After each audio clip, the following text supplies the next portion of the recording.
Welcome to the Board of Education regular meeting. This is January 24th. Are we in compliance with open meeting law? Yes, we are. Thank you. Will you please call the roll? Carlin, DeWitt, Herzog. Here. Carnes. Here. Szilagyi. Here. Wright. Here. Wyman. Here. We have a quorum. Thank you. And will you now join us with the students from 5th grade from Emmeline Cook International, in the Pledge of Allegiance. I pledge allegiance to the flag of the United States of America and to the republic for which it stands, one nation, under God, indivisible, with liberty and justice for all.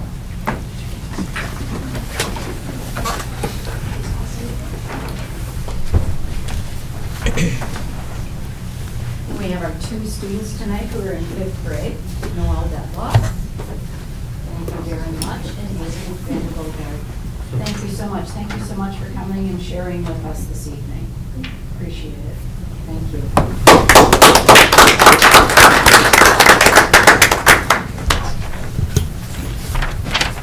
And now we'd like to hear from the Emmeline Cook principal, Mike Rule. Good evening. I'm Mike Rowe, principal of Emmeline Cook Elementary. I just wanted to share some positive things that have been going on at Emmeline Cook recently and some things coming up. So starting the beginning of this week, we started Emmeline Cook Book Club, which some of you may be familiar with. It's like one book, one school. And we have yet to release what the book is, but we've been decorating the school and putting some hints out and having some scavenger hunts so we can kind of lead up to next Monday's big release of what the title is. At that point, every child will get a book, and we're just going to continue the activities for the ensuing 3 weeks. Additionally, this year we added some sections and some activities to our after-school programming as well that I wanted to highlight today. We had the opportunity to take on some people in the Light of the Schoolhouse, our after-school program, who we're going to support in literacy, and our results for the semester came in, and we were pleased to say two-thirds of the students who had been in that program had made 1 year's growth within the beginning of the year. Wow. So that's a big success for us. Yeah. Congratulations. Awesome. That is exciting. Well done. All right. Great. Thank you. Thank you very much for coming. Appreciate it. Dr. Davis, land acknowledgement? Yes, as we gather today, we would like to acknowledge that in Oshkosh, we are on the ancestral homelands of the Ho-Chunk Nation and the Menominee Indian Tribe of Wisconsin, who lived along the western shores of Lake Winnebago, Wisconsin's largest freshwater lake, entirely within its borders. We acknowledge these indigenous sovereign communities who have stewarded this land throughout the generations and pay respect to their elders, past and present, and we welcome the duty and opportunity to share stewardship of these lands. Thank you very much. Next, the approval of the agenda. Is there anyone that would like to change any items on the agenda? No? Okay, then we will proceed as presented. Board President Report. First of all, we have retirement recognition, and we have 4 people on the list for this evening.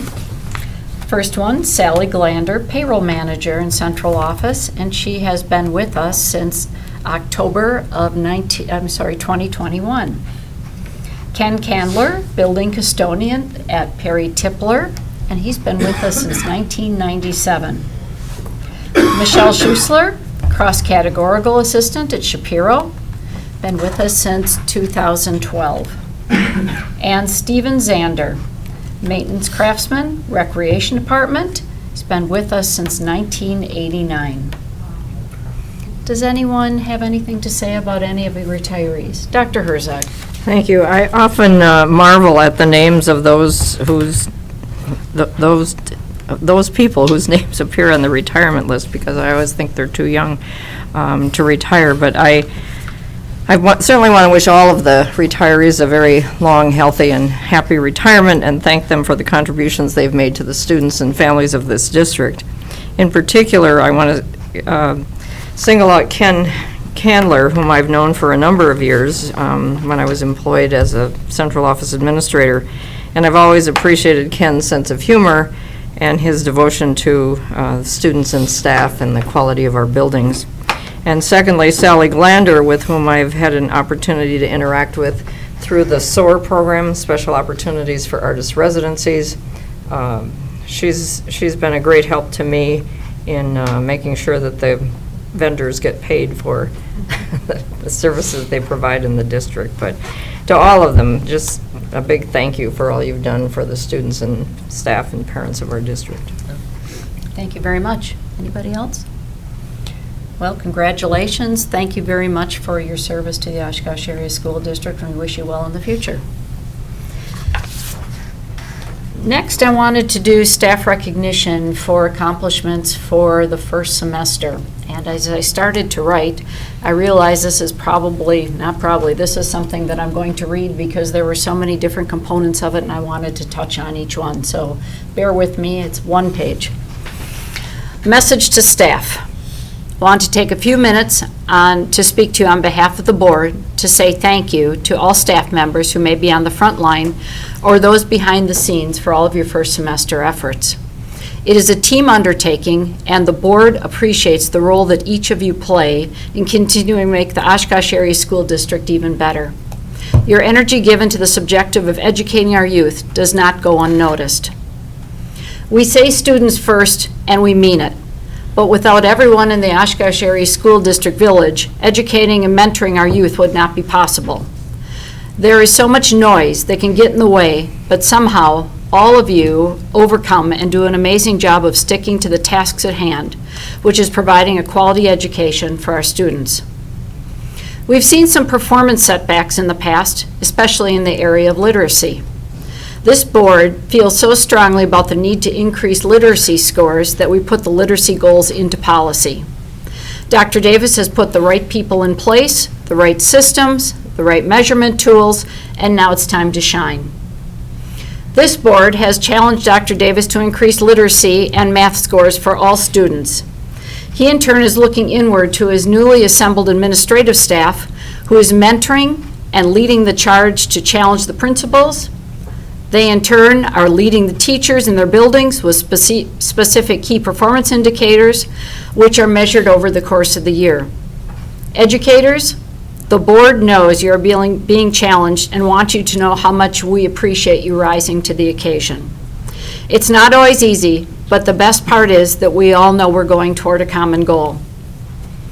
One of the biggest changes we've seen is in the intermittent reading and math check-ins for students, as was apparent with Mr. Rule this evening. Our board has been excited to hear from so many of the visiting principals that they are proud of their school's accomplishments and have high expectations for future growth. This process checks for understanding of the material taught, and if there are deficiencies, teachers are able to enhance the teaching material to ensure comprehension. Yes, this board does expect changes, positive changes in literacy and math scores, but that doesn't mean we've forgotten the whole child. It is critical that those other interests, such as the arts, humanities, languages, career and technical skills, lifelong learning classes, and extracurriculars are fueled with a vengeance. Every child has a passion, and it can be and should be nurtured. On February 7th, at Vel Phillips, the community will have an opportunity to hear an update on the strategic plan, and even more importantly, community members will have the opportunity to learn how they can get involved, stay engaged, and make a difference with the youth in our district. We want you in our schools. We want you to be a partner of your neighborhood school. We want you to use your talents to make us better. Come, talk to the teachers, the principals of our district, and know how you can make a difference in children's education. Your volunteer efforts are a win-win for everyone. Hopefully you received this card in the mail today or yesterday. As we move into second semester, we are filled with enthusiasm for what's to come. The board recognizes the challenges that each of you face day in and day out. We appreciate your efforts and your sacrifices. Being in the education field in today's world is not for the faint of heart, but heart is what each and every one of you have. We are set up for success, and we can't wait to see the results. Thank you to everyone that is employed by the Oshkosh Area School District. You are making a difference in children's lives. Thank you. And that's my president's report. Well done. Okay, superintendent's report. All right, I don't know if I can follow that up, but I'll do my best. So thank you for those encouraging words. So starting at Carl Traeger Elementary, as part of the Martin Luther King Jr. observance, Carl Traeger Elementary built a wall of kindness and justice. Each grade level is representative by a different color, and students submit bricks with their acts of kindness and justice, which were displayed in the school's cafeteria. We love seeing our school communities making our world a better place and embracing valuable lifelong lessons. Great work to everybody over at Carl Traeger. South Park Middle School students in Mrs. Reitenberger's third grade literacy class recently enjoyed the author's tea for their informative writing unit. You can see Pinky's up there in the picture, which I thought was cute. Looks like a unique and memorable way to celebrate the writing talents for all of our students. So thanks for making writing fun. Speaking of fun, science concepts are coming to life at Val Phillips Middle School. Seventh graders are using their new facilities and researching genetic disorders and becoming podcasters to share their expertise. This is a great example of the hands-on learning our students are engaged in every day. It's also a reminder of our unique learning experiences that are possible thanks to our modern technology-focused spaces available at our new Val Phillips Middle School. So keep up the great work over there. Our high school students recently welcomed the incoming freshman students and their families during the 8th grade open houses. Students were able to explore Oshkosh North and Oshkosh West, learn about how to schedule their classes, and discover exciting opportunities that await them in high school. A generous donor and Oshkosh North alum recently funded the revitalization of the entry of the school's field house. The transformation includes vibrant murals, including inspirational quotes from athletes, including North alum and NBA star Tyrese Halliburton. This donation and project was facilitated by our own Education Foundation. We're grateful for our incredible supporters. Third graders at Jefferson Elementary have been learning about Martin Luther King Jr. They read books and watched a video to learn more about his life and legacy. As an activity, each student was given a random piece of a puzzle to color. When the pieces were complete, they put it together to make a large poster. It was an engaging and meaningful way for students to work together to create a large poster of Dr. Martin Luther King. It shows what's possible when we collaborate and work together. As a district, we are committed to fundamentally evolve our approach to early literacy and equipping all students with the foundational skills they need to be successful readers, writers, and learners. We will be adopting a new K-5 literacy core curriculum for the 25-26 school year. To inform this adoption, next school year we will conduct a pilot of one or more literacy curricula at grade levels across the elementary schools to select the best one. To support this work, we recently formed a literacy committee comprised of teachers, coordinators, administrators, and community members.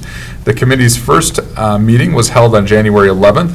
Members reviewed the curriculum adoption process and discussed committee expectations and responsibility. The literacy committee's next meeting will take place in February. An overview of the pilot, committee, and curriculum being considered is available on our website, and you can find it in our school curriculum webpage or by searching literacy. So excited about that work that is underway. As President Wyman had mentioned before, we have an important date coming up for our community. A reminder to attend the annual Community Connection event Wednesday, February 7th at Val Phillips Middle School. This year we're going to focus on connecting our community with our schools through volunteering and partnerships. As part of the event, all of our school principals and district leaders will be present to talk with individuals about how they can get involved and make a difference in the lives of our students. Val Phillips will also be open for self-guided tours before the event. We invite everyone to join us to be part of this important work. So look forward to seeing lots of people there. And finally, just my calendar over the last couple weeks, and again, appreciate the opportunities to be out in our schools and out in our communities, and in this case, across the state, done some great networking for some resources that are going to help our kids move forward. So that concludes the superintendent's good news report for tonight. Thank you very much. Verbal report, Mrs. Conrad Peters from the listening session, December 13th, and then we'll go right into the January 10th board listening session. Good evening. We'll start off with the December 13th listening session. First off, we had a full room at our listening session. The first group of individuals that spoke were the residents of the 3 lots involved in the Oshkosh Area School District OMRO land swap. They were present to support that, and that was actually board approved at our last board meeting. Then we had 6 Oshkosh Area School District paraprofessionals who spoke passionately at the listening session on the following concerns and topics: higher wages that are in alignment with the market and other OASD positions, inclusion in professional development and professional development designed for their needs as a paraprofessional, Chromebooks technology training for them. The 6 paraprofessionals shared personal stories on how the current wage rate is impacting them and their families. Board members and OASD admin present at the listening session asked and answered questions from the paraprofessionals, and the individuals who spoke and other paraprofessionals that were present were thanked for bringing their concerns forward. So in follow-up of that, since the December 13th listening session, the following action items have been initiated. An email communication was sent to paraprofessionals December 18th from Human Resources, providing initial communication on upcoming action steps. Wage increase. The Human Resources Office met with OPEA, that's the Oshkosh Para organization, representatives on January 9th to discuss next steps, including a communication plan. The communication was sent via email outlining the wage and title analysis process that is currently in process and is due back on January 31st. As of today, 108 paraprofessionals have already responded and completed. Professional development attendance at Wednesday PD sessions is an option now for paraprofessionals, and further details will be continued to be provided. And then technology update, the Oshkosh Area School District has acquired Chromebooks for paraprofessionals to support the valuable work they do with students during the school day. To receive their device, paras will attend a full 2-hour distribution session taking place during their regularly scheduled professional development time on February 9th. So that was the summaries and action follow-up from December. So from January 10th, we had 3 individuals participated in the listening session. 1 individual spoke on paraprofessional wage concerns and lunch hour stipends. A community member spoke on her support for increasing paraprofessional pay, the use of the term customer, as that does not feel as it is friendly, encouraged use of terms like families and community members. She also discussed reducing the use of acronyms, looking for community options for learning about racial diversity, and she asked the question if the caring closet at Merrill Elementary School will be continued at Menominee Elementary. Is there a space? And just as the follow-up to that, yes, the answer is that caring closet space is designed and designated at Menominee. The 3rd individual spoke about Chromebook usage at home by her grade 6 student. As a parent, she feels that our grade 6 students are passive consumers of technology right now, and there are not controls to limit consumption when the Chromebook is at home. So looking for assistance as many students are accessing gaming platforms at school and continue to access at home. And then right now, she felt as if parents do not have that ability to lock down or monitor what students are doing. And then all participants were thanked, as we really appreciate the feedback. So follow up from that, yes, there's dedicated space for a caring closet. And then the second part, the technology team is working on additional setup and education on Go Guardian Parent. Go Guardian is on all Oshkosh Area School District Chromebooks and has a setting for parents that will filter based on parent and household settings outside of the school day. The middle school level is receiving new Chromebooks next year. They're next up on our rotation cycle, and updated supports and trainings for parents and families are being planned currently by our district technology team. That's great. Good news.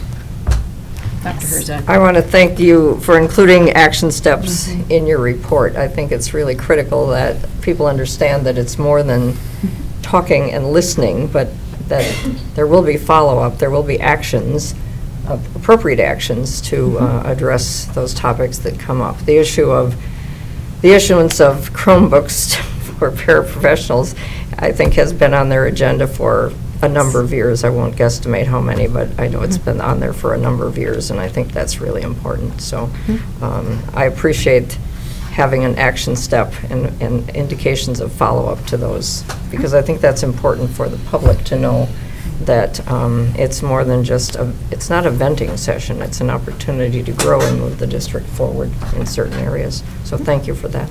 Sure. Thank you very much. Any other questions? Thank you. Next, we have a cybersecurity update, quarterly report from Mr. Schmidt.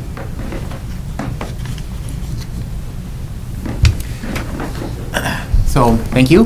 The cybersecurity report that you have in your packet has not changed immensely.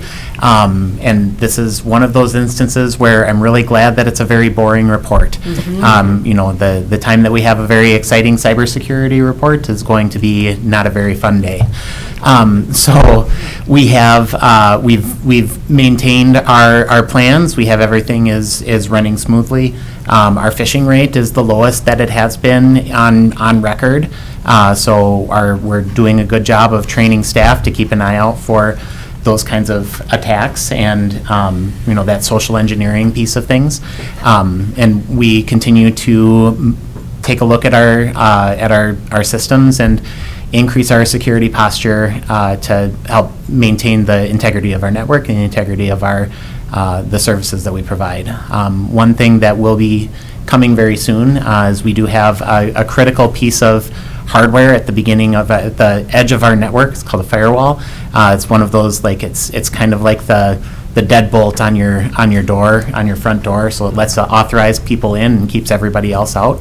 That's a pretty expensive piece of equipment, and we've filed for E-rate with that. So those proposals will be going public very soon. Other than that, I would entertain any questions that you have.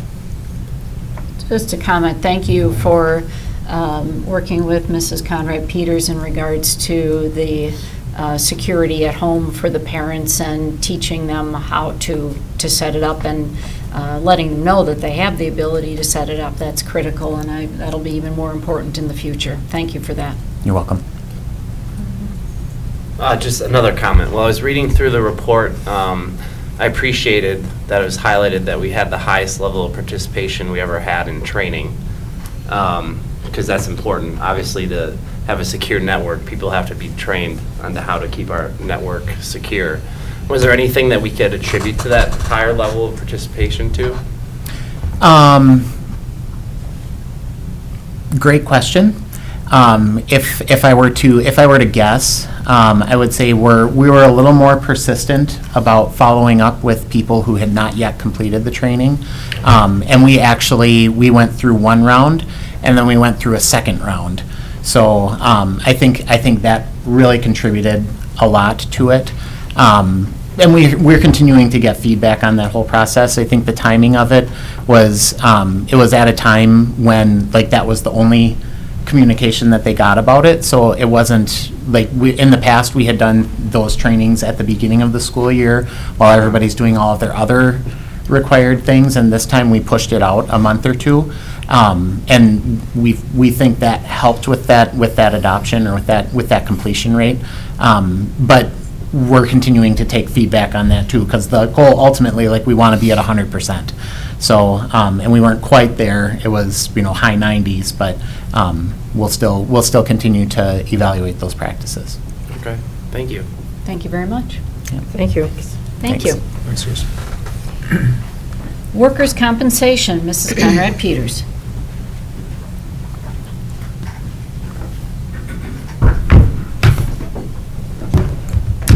Right, this is our report for our second quarter. As you can see in the report, at this time last year, we had 70 claims versus 72 claims, so we're just about the same as we were in that. Our claim amounts are down through second quarter. There's an explanation in there about reserves when it comes to claims. So in other words, when a significant workers' compensation claim is filed, our insurance carrier will hold an amount of money that they may estimate that will be required to compensate that worker and to take care of that claim. But the most interesting piece here is that the largest number of incidents and claims continues to be staff being struck or injured by students. And if you take a look at this, the teacher employee org unit, the teacher unit is the one with the most accidents or claims, and then paraprofessionals would be second.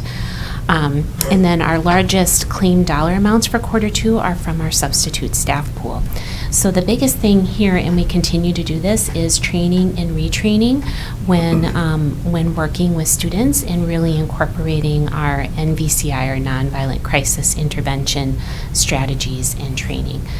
Because the last thing we want is for any of our staff to be hurt or injured, and we also want to keep our students safe. So the key to that is training, prevention, and we are continuing to review those and implement them. That's great.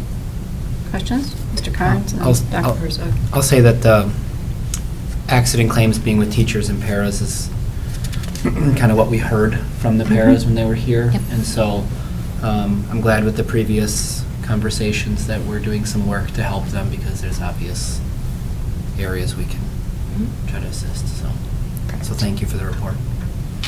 Dr. Herzog? I have a question or concern along those same lines. At the bottom of Section C, the last two dots, the largest number of incidents, claims, are staff being struck or injured by students. We heard that from paras. I thought we had also heard that at one of the listening sessions, but maybe it was Correct. only, okay, it was there as well as Yes, open correct. forum. And then the line after that refers to accidents/claims. Are accidents/claims the same as incidents/claims, or? Yes. Okay. And I appreciated that there were some strategies to deal with that. I'm just wondering if there's more we can do, because to have the serious situations that were presented to the board in open forum and in the listening session are very concerning. And one of the statements that resonates with me is the one from the individual saying, we worry every day about, are we going to be injured at work? So I'm just wondering if the nonviolent crisis intervention verbal de-escalation is enough. I thought that the conscious discipline would help in this realm, along with the conflict resolution training, or are those like not? restorative practices. So they're related, but really when you think about nonviolent crisis intervention, it's in an emergency situation, or you're in a situation that things are becoming escalated. Do you have, is your training automatic? And is your training, do you have enough training that it kicks in exactly what you need to do when you're in that type of situation? And depending on if you're newer to the profession, you're newer to that role of responsibilities, you may not be as automatic in your response as as veterans or other educators. So it really is about training, it's about reminders, it's about setting up things proactively, and that's where conscious discipline comes into play. Okay. Having routines, procedures, having a classroom set up so that it really is safe, and it actually helps students and supports students to regulate and be at their best when they're in that particular learning environment. So it continues to be a work in progress. So the training is the right training. We just have to be using it when we're in those types of situations. Okay. And it seems to me that there are some other components that would also be applicable here, namely making sure that our students are being successful in the classroom with their literacy and math, because when students are frustrated, we know they may tend to act out. Also having positive relationships with children. If they have a caring adult in the school, whether that's the classroom teacher or the counselor or the principal or whomever that might be. So the culture and climate of the school is very important.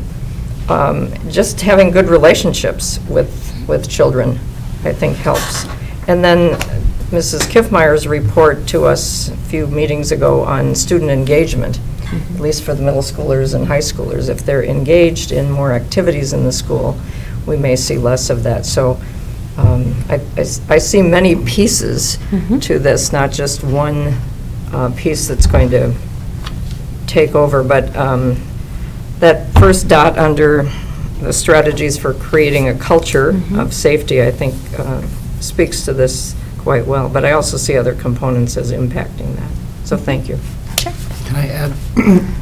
Speaking of, I mean, there's still an unpredictability when it comes to things that we just can't control. So I'm assuming that you're looking at trends of buildings, classrooms, age groups, where maybe more support, more staff, more other options other than trainings when Correct. trainings wouldn't have helped, kind of a thing. You guys are on top of all of those other Correct. Yeah, items. absolutely, yeah. And that's, I will say, that's something that I think our new structure, I mean, we've always been responsive to that, but the idea of our directors having, more directors having more direct contact or more contact at the building level to be able to allocate resources as needed, be able to assess the situation, work with the principals, has been effective. So I was just at Merrill Elementary School this morning and talking to their principal, and she just had some good examples of how things have really been able to be. She's felt very supported, is what she told me, just based on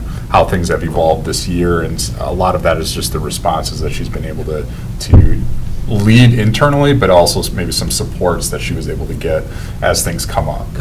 Because again, some of this we can't necessarily predict, but we take everyone, and no matter what situations, we're going to work with kids and families on that. So. Excellent, thank you.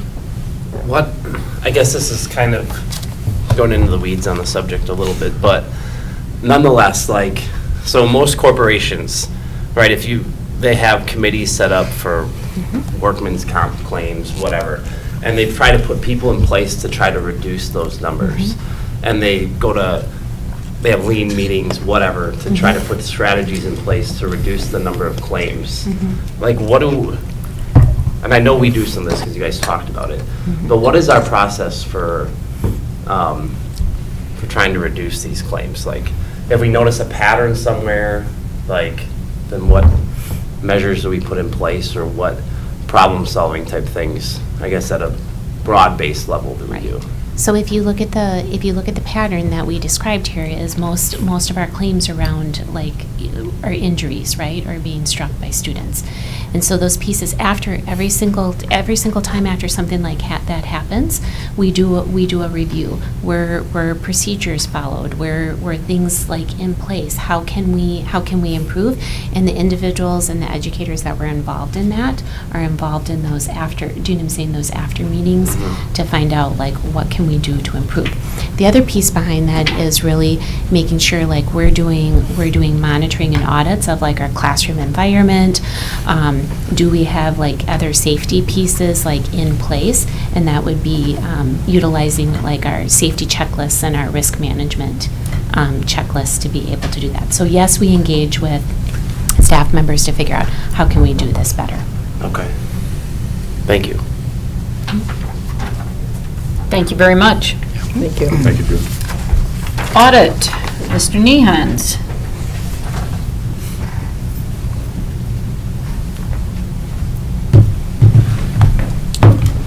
Good evening. Good evening. In your materials is the presentation of the audit for the 22-23 fiscal year. I'm pleased to announce that, again, the district only had one finding. It's the same finding that the vast majority of municipalities, school districts all get, is that we don't actually prepare all of the financial statements in-house. We contract out for our auditor to do that, provide that service for us.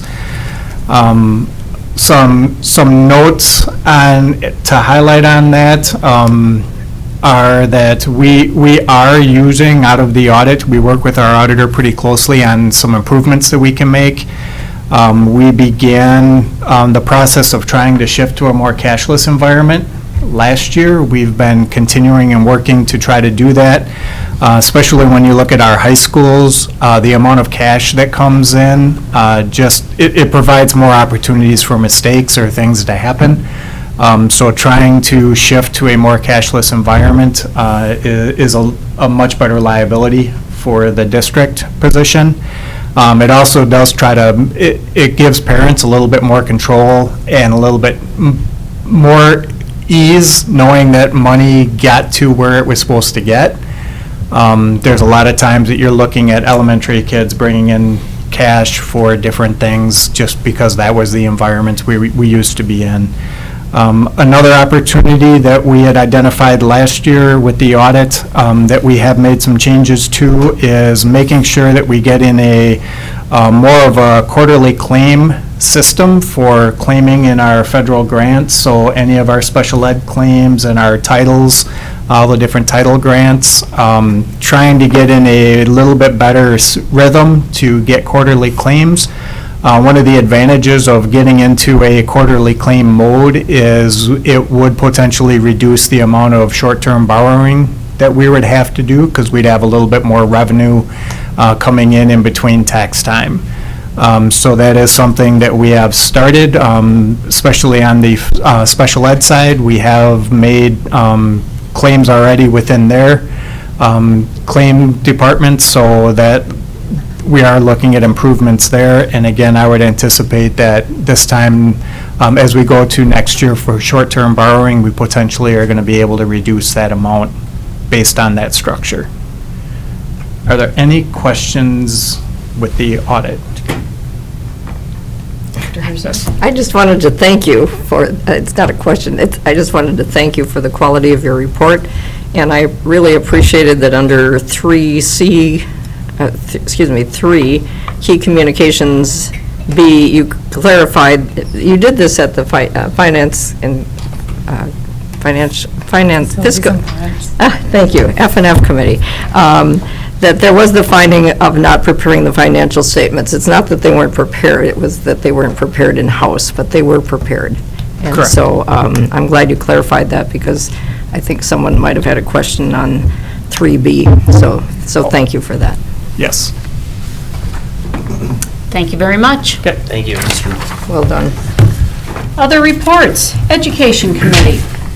All right, here we go. We met Thursday, January 4th, and the first item, action plan related to literacy and math and DEI, was presented already at the last board meeting, so we went through all of that. That was Dr. Davis presenting the action plan going forward, so I will skip that.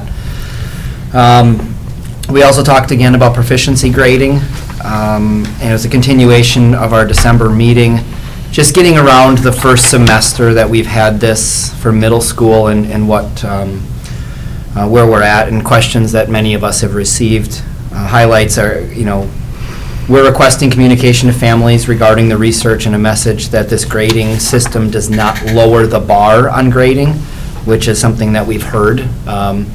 It more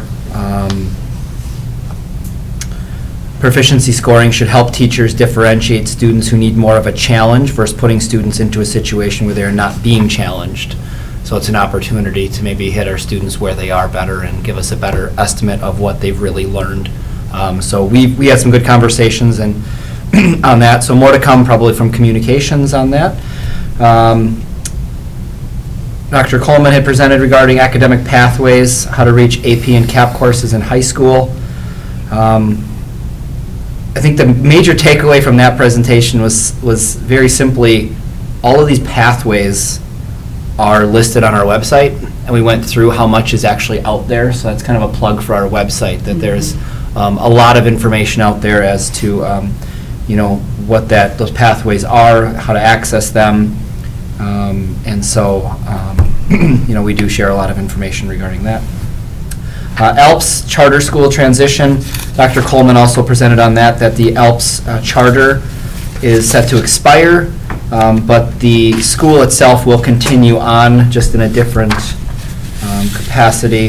The program is not going away, and this experience is not being canceled, which is an important message for families. We are looking at other models and other potentially expanding this program as we roll it out to other middle schools down the road, and other options coming from it. But ALPS will be, without the charter, continuing as it is for the foreseeable future. that is all I have. And next meeting is February 1st. Thank you. Thank you. Facilities and Finance Committee. Thank you. I actually have two reports because we met on December 14th and on January 11th. So for December 14th, our agenda included 5 items. One was the early retirement notice stipend fund. We discussed the possibility of a stipend for retirees who provide a one school year's notice of their advanced retirement. We also discussed with the Recreation Department brainstorming ways to assist in covering current upgrades taking place at the Alberta Kimball Auditorium, as well as unforeseen repairs such as were incurred with the hearing loop expansion. We also discussed the current fee structure that the Rec Department uses. We discussed with Mr. Nehan's community eligibility provision. This is the school lunch and breakfast program, and the committee was informed on what the program is and why the district bundles together school sites in order to qualify for funding. Mrs. Conrad Peters, Mr. Fox, and Mr. Nehan's provided us with information on the architectural request for proposals, which was then brought to the January 11th Facilities and Finance meeting. And finally, Mr. Nehan's noted that we are currently in the beginning phases of the 2024-25 budget projection, with a target of having the budget completed by mid-March of 24. On January 11th, we also had several agenda items to cover. Mr. Nehan's provided us with information on the audit, which we just heard about, along with Dave Minch from Kerber Rose, our accounting firm. We had a request through the Oshkosh Police Department and Mrs. Conrad Peters to make available an additional school resource officer, which would bring the total to 6. Mrs. Johnson from HR had several recommendations and realignment requests in the area of human resources. One is to hire an additional custodian to take the place of 2 contracted custodians, which will save the district money. Reclass an employee to be a liaison between the district and the community for Sheldon Woods. And finally, to utilize one of the 3 saved custodial positions from the elementary school consolidation to become a groundskeeper and a floater custodian between district sites. There were also several RFP recommendations. One was for furniture moving, and the recommendation is to go with the proposal from BRS Moving. Architectural award would go to Bray Architectural. Menominee Playground Equipment, the recommendation is for Burke. Menominee Playground Surface, Adventure Turf is being recommended. Menominee Furniture, Scholastic Equipment is being recommended. To furnish the lunchrooms, Emmons Business Group for school furnishings generally for the school. And finally, a point of beginning is being recommended. Phase 2 of the Facilities Consolidation Plan scope of work was presented by Mrs. Conrad Peters and Mr. Nehan's. This was an overview of the proposed work for the consolidation and modifications primarily to the west side schools, as well as the addition of a north side performing arts center and community recreation center. So our next meeting, I don't have the date, but it's in February. We'll get it posted. Okay. Thank you very much. Sure. And Legislative Committee, Dr. Herzog. This will be very brief. The Legislative Committee was scheduled to meet yesterday, however, we did not have a quorum, and so we will postpone that agenda to March. Thank you. Thank you. Policy and Governance Committee is Mrs. Carlin, but she is not here. I can do it, though. Okay. I've got it. Great, thank you. So, I stepped up on this one, I guess. We went through a lot of information at our meeting yesterday, so bear with me. I'm sure everyone wants to hear the synopsis on 32 policies, but I'll go through it as quick as I can. The Policy and Governance Committee met on Tuesday, January 23rd at 7:30. Committee reviewed 33 policies that had updates through Neola and is recommending the updates to the full board for approval at the February 10th board meeting. 4 new policies were added. 7440.02, smart monitoring equipment to address the use of smart monitoring technology, Policy 7540.08, artificial intelligence, to address the impact of AI in education, which the district added cross-references to the other policies impacted. Policy 8121, personal background check for contracted services to ensure student safety. Basically, anyone that we contract with to do work now, they have to have a policy in place to ensure that all their employees have been background checked. Policy 8700, nursing employees. This policy now covers all employee groups. Policy 4430.05 has been incorporated into this policy. 6 policies were deleted.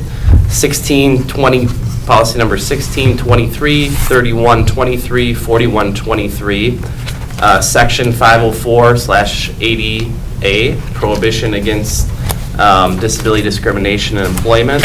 All 3 policies have been rolled into Policy 8913. Policy 3120.07, employment of consultant services. That policy was deleted because it's no longer reflective of practices and pieces necessary are covered in other policies. Policy 44.05, nursing mothers. This policy is now being covered for all employee groups in Policy 8700. Policy 9210, parent organizations. This policy is covered in Policy 9211 already. 3 policies were renumbered from 7540.08 to 7540.09, intellectual property. This was an OASD created policy that is being renumbered since Neola has added a new policy, 7540.08. From 7250 to 7250.01, memorials for students, staff and students to comply with Neola numbering of a new policy. From 7250.01 to 7250.02, naming of district facilities to comply with Neola numbering of a new policy. Changes were made to our video surveillance and electronic monitoring policy to provide clarification on the notification about information collected. Policy 7211, district support organizations, inclusion of a requirement to gain advance permission to use district logo, names, slogans, or taglines. Cross-references were added to policies 2430 and 9700.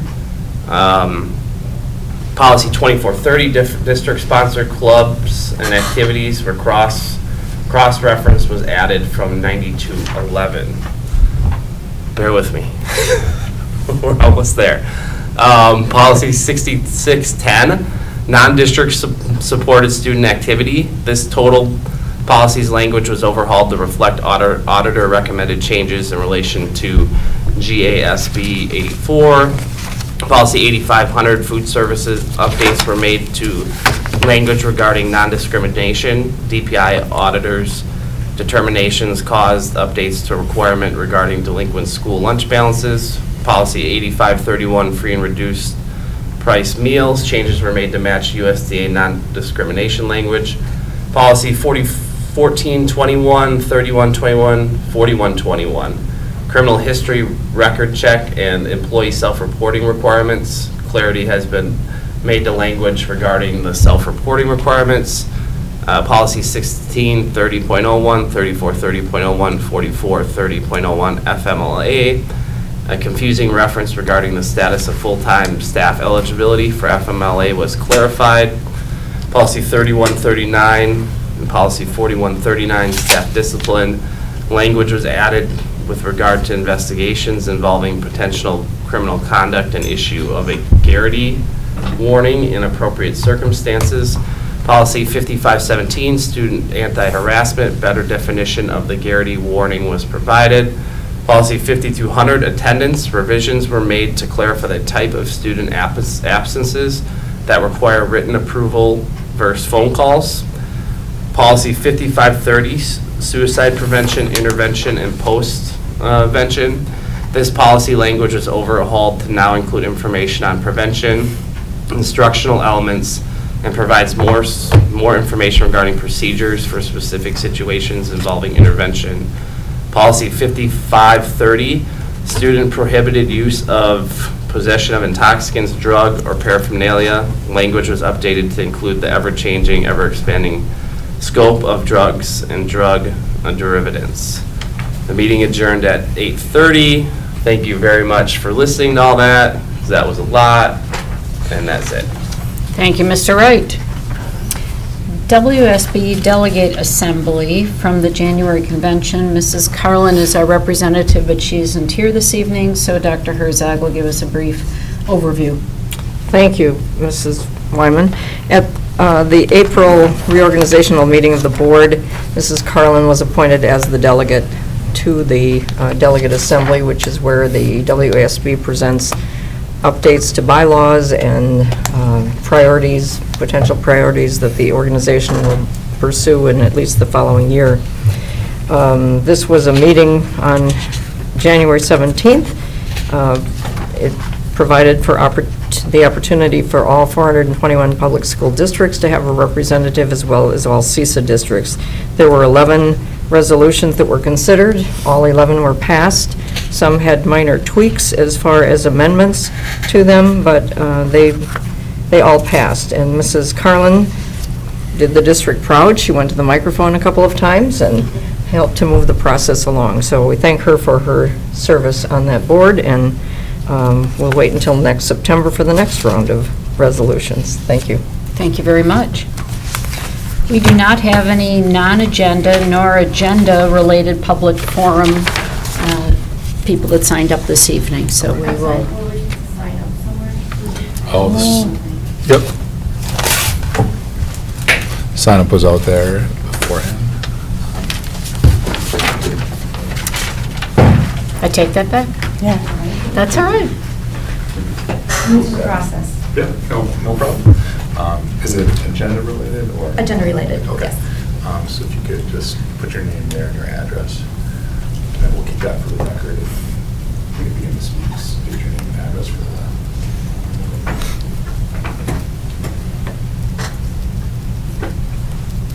No, I'm not sure I can even talk about this, but U.S. tell me what that is.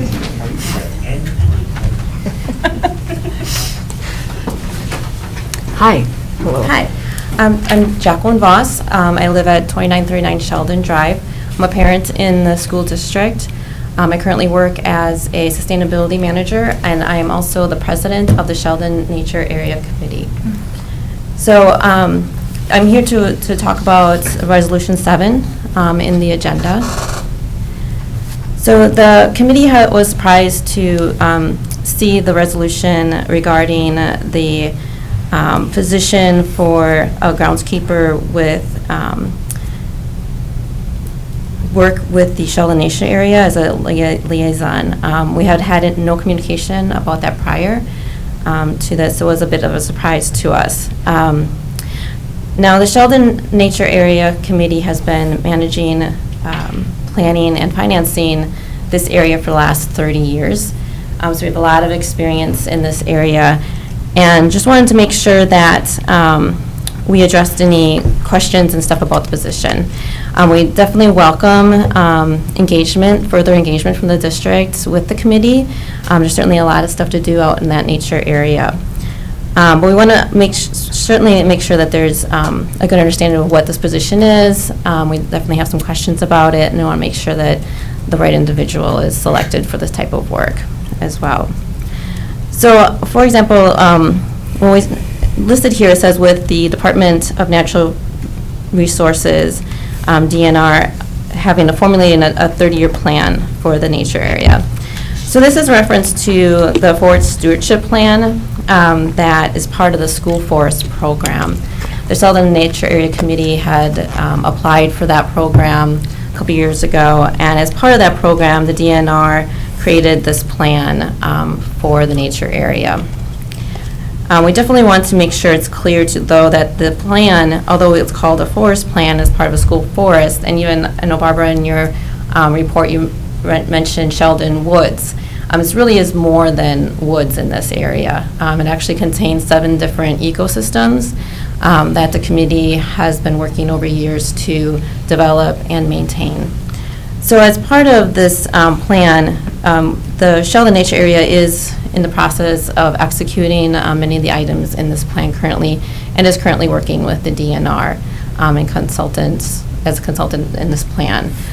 So, for example, one of the things we'll be bringing up is a plan for the reforestation of Sheldon after the logging of the trees from the effects of the emerald ash borer.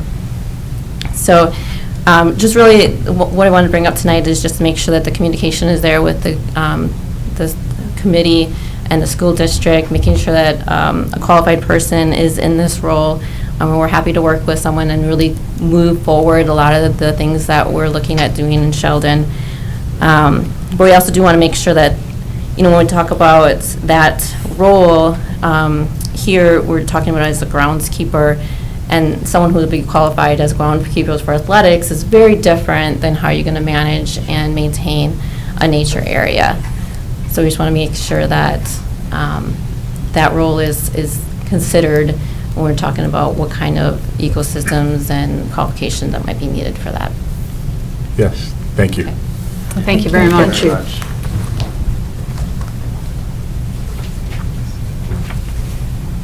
Okay. First of all, we have a consent resolution agenda. Can I offer something? Can I ask that we pull that item just so that we can get maybe some answers to that? So I'd like to pull number 7. Yes, and I will Okay. second that, 'cause I was going to make that motion, so I will second that motion. Perfect. I'm so sorry, could you repeat what you were? I asked to pull item number 7 to individually considered resolutions. Okay, thank you. And And then then you seconded it, Liz? Liz? Yes. Okay, consent resolution agenda. For consent agenda, the board has been furnished with background material on each item, or as discussed at previous meeting, they'll be acted upon with one vote without discussion. So moved. Second. So moved by Slodgy and Wright. Call the roll? Herzog, Aye. Carnes. Aye. Solaji. Aye. Wright. Aye. Wyman. Aye. Resolution carries. Thank you. Now we have individually considered resolutions. Let's start with number 7. Is there, So moved. okay, Second. thank you. Yeah. Discussion. Sorry, for my discussion, I was wondering, do we want to postpone this resolution, or I see that you were going to comment. so Yeah, I should think, listen first. I'll have Mrs. Conrad come up, and I was going to say, so Mrs. Conrad will be the contact person with Ms. Voss and the Sheldon Nature Correct. Group. I think this is, I appreciate the comments that were made tonight are spot on, something that we can use for feedback, and Mrs. Conrad can, make sure that connection remains strong. Correct. And I believe we have a meeting coming up Yes, here on Monday. in, Yep. yes, coming up where we would be discussing this, but before we were premature in like talking about this, we wanted board approval to say, could we do this combination so that we are better servicing different parts of our school district and our organization.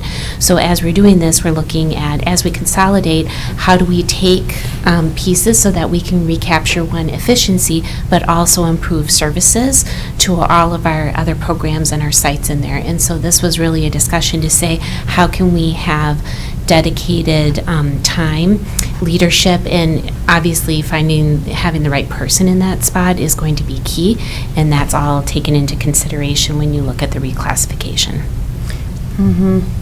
I have a question. Do you have a person in mind currently, or will those considerations be looked at when you're hiring this person? I think it's both, and I do believe Mr. Fox has somebody in mind. Okay. But those considerations will be certainly part of the process. Correct. As we're moving Correct. forward, and we'll Right. work closely with Mrs. Conrad and then Principal Martin at Oakwood also. as the And site we do have a facilitator. meeting coming up, so. So, go ahead. I just want to clarify that I do know that Sheldon consists of more than the woods. Yes. I was just reading from a very high-level summary of that meeting, and I have great respect for those who have been involved with the Sheldon Nature Area over these past 30 years. They've put a lot of time, talent, and treasure into making sure that that is a successful environmental education site for our students. And so I think it's critical that we include representatives from the Sheldon Nature Area Committee in this process, so we do get the right person there. That's a huge investment for the school district, and it's a tremendous resource that we want to maintain and make the most use of. So thank you for your comments. Mr. Carnes? Thank you for coming in and talking. I didn't hear you asking us to delay this vote. I think it was more of a, sharing your concerns and making sure as we move forward that all of that was taken into account. I've heard that all of that will be taken into account. So based on that, thank you for being here. And I think personally I would be okay going ahead with it. Yeah, me too. I mean, to me, this presents a tremendous opportunity. That area is so important to the school, the town, the city. That's important that we get this reforestation stuff all done right and that we're all on the same page. So as long as you guys are coordinating it and making sure that everyone's at the table and it's all getting done right, and that the right person gets put in place, I'm in favor of it. Okay. Sounds like we are good. Please call the roll. Carnes. Aye. Solaki. Aye. Wright. Aye. Wyman. Aye. Herzog. Aye. Resolution carries. Thank you very much to everyone. Individually considered resolution, approval of 24-25 open enrollment space availability. So move Herzog. Second, Szilagyi. Discussion?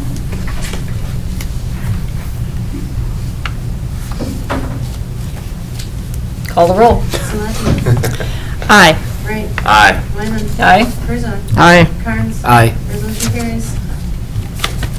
Number 11, approval of 2024 strategic plan. Yeah, so this is the resolution to adopt the 2024 strategic plan. We had discussion at the previous meeting in January, looking at those details. Point of order. Get the move. I'll move it. Sorry. That's why Liz was looking at her. I'll move it. card, my bad. I'm so excited about this. We made that. It's riveting. Okay, would like to make a motion? Oh, I already Yeah, moved it. Carnes made it, okay. and I seconded. Perfect. I wasn't going to stop the superintendent. Somebody needs to, so that's good. Okay, Are we on ready? with it. Discussion, please. Okay, so this is, again, a follow-up from our previous meeting around the 2024 strategic plan. As this was adopted in, the strategic plan format that we're currently in was adopted in April. And the idea is to be able to develop our strategic plan on an annual basis, to be more responsive to our needs as we're ahead of our adoption for our staffing and budgeting, which will be going on in March and April this year. So the timing of this is good.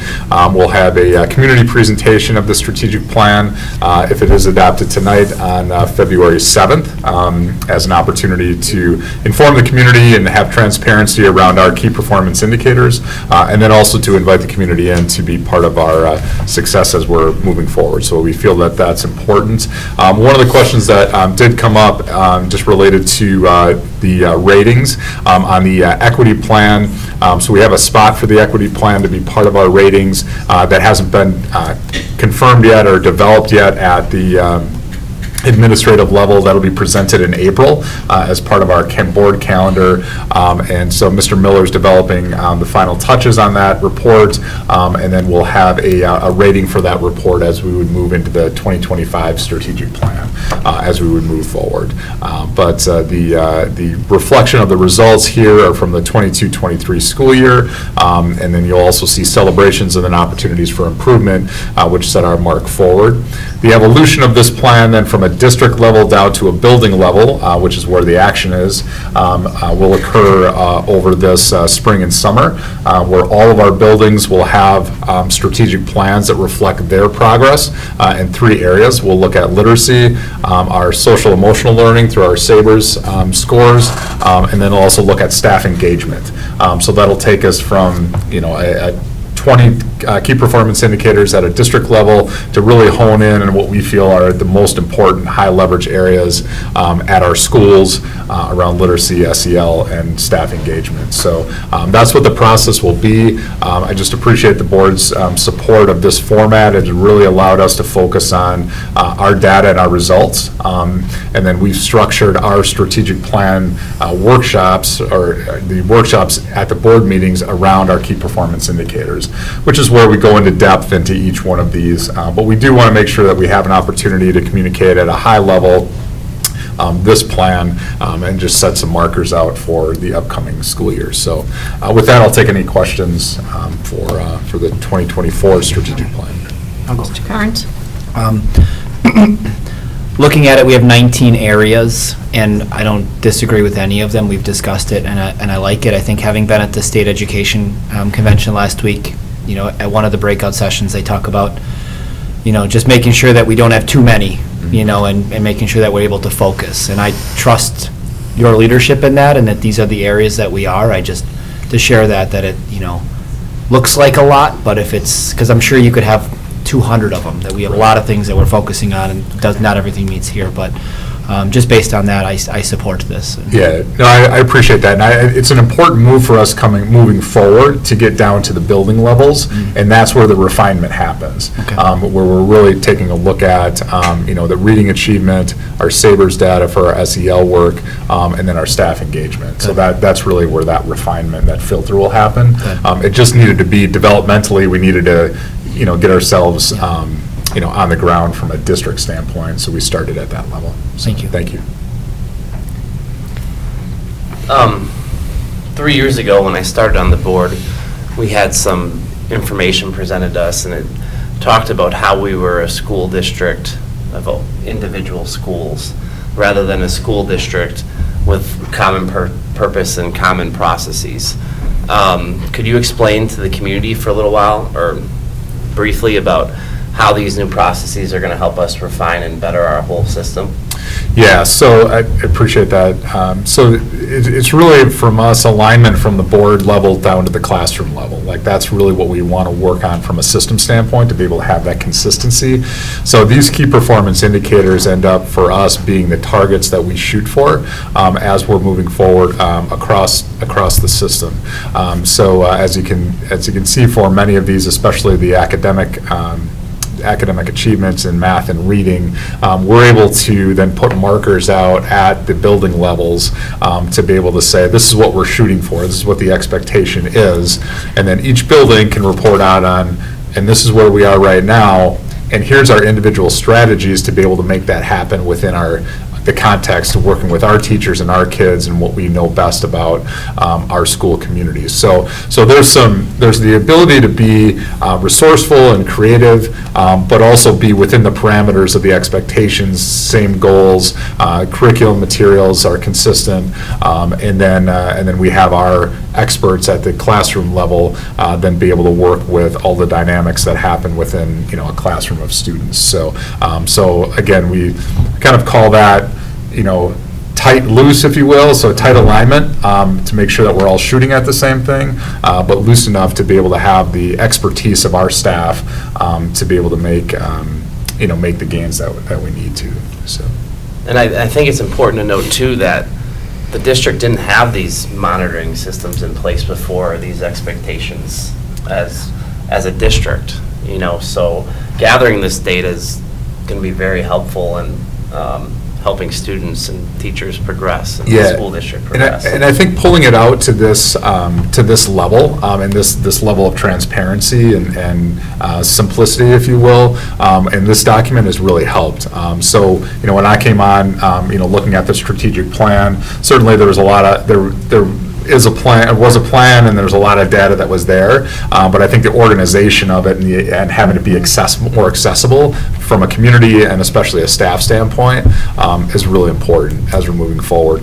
What you'll see then operationally, and because this is a community and board document at a 30,000-foot level, when you drill down to each one of these areas, we have micro processes and micro data points that we look at that feed up into this document on a regular basis. So when you think about reading, in the classroom level, I mean, on a daily basis, we're collecting information, based on how our students are doing and looking at patterns on a regular basis to see where we should put our resources. So this is a one time of year, indicator and guide for us as we're moving forward. We want to make sure that we're building processes that are as responsive as possible, because we can't wait for a year for this report to come out and say, well, that third grade last year really needed support, so we should really get to those kids in fourth grade. The idea is, by the time we get to October, we should know where those kids are at, and if their support's needed, let's get them there. That's really helped, this process has really helped us drill down, and we'll continue that process development and refinement as we're moving forward. And a lot of that's going to be able to be really present for each building once they get those building strategic plans set, and have those be just really clear about literacy, SEL, and our staff engagement. And that's really going to allow us to go deep in our literacy work. So I'm excited about that opportunity. Thank you, I appreciate it. Dr. Herzog. Thank you. There's been discussion in the district for many years over the idea that Mr. Wright was talking about, are we a system of schools or are we a school system? We're supposed to be a school system, and I believe that this plan helps us do that. I also share Mr. Karn's concern about the number of goals here, but as I look at these, I see many of them as being interrelated. They're not silos. They're not 17 separate silos. They interact in various ways, and so it is a lot. But as Mrs. Wyman articulated in her opening remarks Long tonight. speech, yes. Opening remarks. We have great faith in our administrative team and in moving the district forward, and it's important that we maintain the concept that what happens in the boardroom influences what happens in the classroom.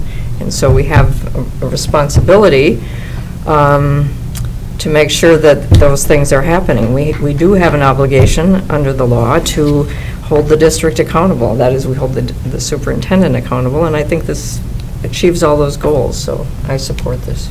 Well said. Thank you. Okay. Call the roll. Wright.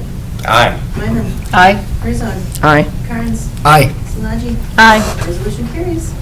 Thank you. Number 12, approval of amended school resource offer, SRO memo of understanding. So moved. Second. Carnes and Solaji. Yes. Discussion. All right. You guys want to come up for a second? Yeah, why don't you come to the table? So this is asking for the approval of an additional SRO. So we talked about this, as was mentioned earlier, in facilities and finance. And just wanted an opportunity to thank the police department for their service to our kids and to our staff and to our community overall, but specifically just the importance of our school resource officers and the asset that they bring. This is an opportunity for us to have an additional officer to move to 6 SROs. I know just from my personal experience and being an administrator in a building and working with SROs, the value that they bring is a lot around just relationships with kids, and the idea that they're not only used, during the school day, but also, really many times they're pulled out into the community for situations that are coming up with kids because they're trusted adults in the community in some really difficult situations.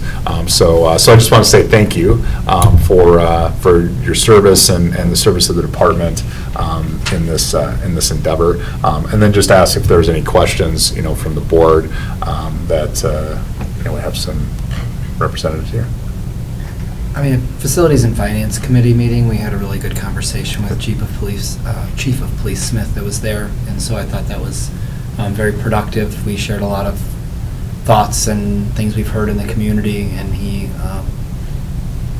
spoke very, understanding of that. And Sure. I've heard, repeatedly from staff within the buildings of the support, and obviously it comes down to having the right people in those roles, and it sounds like we've done a really good job of doing that, and so that's the challenge going forward, but knowing all of that and going through that, I support this. Mrs. Lodgy. I think remembering back to that meeting, one of the things he said is that our police force here in Oshkosh is the only nationally accredited police force in the state of Wisconsin, correct? And we asked about the kind of bias training they receive and, concerns we thought we might hear from the community. And yeah, like Mr. Karn said, he was very responsive to that and eased any concerns that I had. So I just wanted to give a second shout out to that conversation we had. It was good. Okay, call the roll. Wyman. Aye. Herzog. Aye. Carnes. Aye. Solaji. Aye. Wright. Aye. Resolution carries. Thank you very much. Thank you, Sergeant. Thank you for coming. Number 13, approval of waiving policy 6320, purchasing from Menominee Elementary School playground equipment purchased through Burke. So move Herzog. Second, Carnes.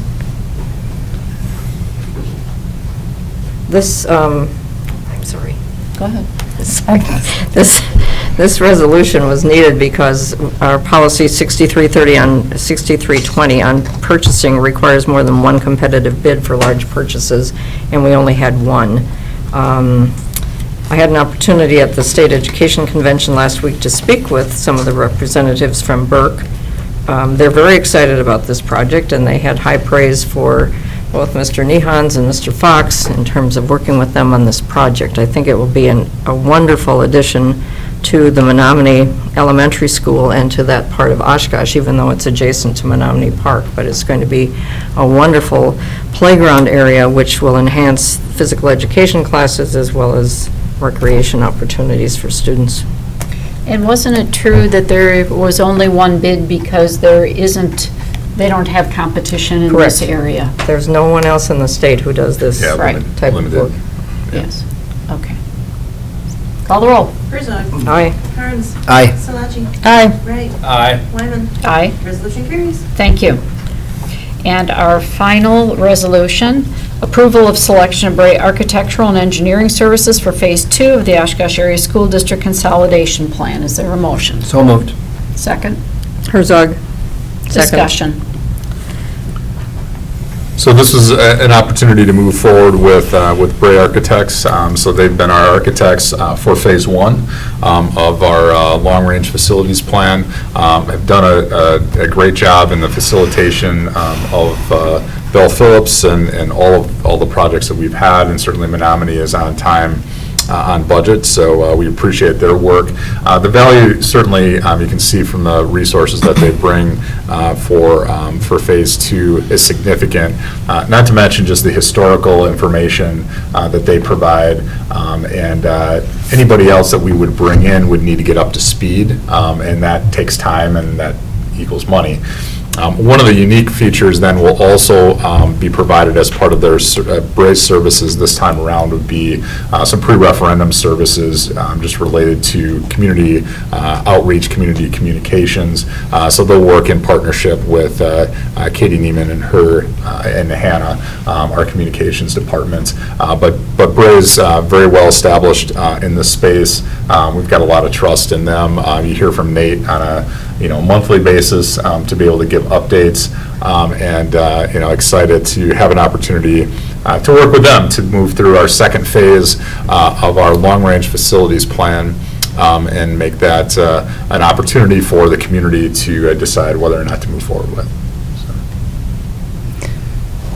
Mrs. Solaji? Yeah, I just wanted to note that in the staff report that accompanies this resolution, under 4D, there's a link that shows the interview rubric that was used for this process, and I just really want to thank, I don't know if it was Mr. Nehans or Ms. Conrad, it was Mr. Fox that came up with that, okay. Yeah, I just, as an educator, I really like rubrics, and that was really helpful to see where each of the companies scored and how we came to our final decision, and I just kind of wanted to point that out in case anyone in the public wants to see all of the meat that goes into this process. So, thank you for that. Great. Call the roll. Carnes. Aye. Solaji. Aye. Wright. Aye. Wyman. Aye. Herzog. Aye. Resolution carries. Thank you. Thank you to everyone for this evening's meeting. Are there any requests for future agenda items? No. Any announcements? Oh, I have one. Okay. I attended a pre-convention workshop last week at the Education Convention, and I've provided each of you with a handout. We're not noticed to discuss this, so we won't. But it's the WASB Essential Elements of Governance, and you can see those on the front page. Since governance is a big part of what we do, I thought it might be helpful for each of you to have one of these. And I also wanted to draw your attention to page 7, which has another definition of equality and equity, or a graphic of that goes beyond the boxes and the fence, which I think is quite telling. So I hope you find this to be helpful. Thank you. Thank you, and thank you for sharing. You're welcome. I just wanted to say, I know we've talked several times about the strategic plan update on February 7th, but I note that on the card it also is the volunteer fair. So I am excited about that. I thank district leaders for creating that opportunity for our community members to show up and figure out how to partner with us. I hope that that's really successful. Me too, me too. Thank you. With that, is there a motion to adjourn? So moved by Second. Szilagyi. Szilagyi and Wright. Yep. Yes. All in favor? Oh, Aye. I'm sorry, call the roll. Szilagyi. Aye. Wright. Aye. Wyman. Aye. Herzog. Aye. Kearns. Aye. Meeting is adjourned. Thank you very much. That's perfect.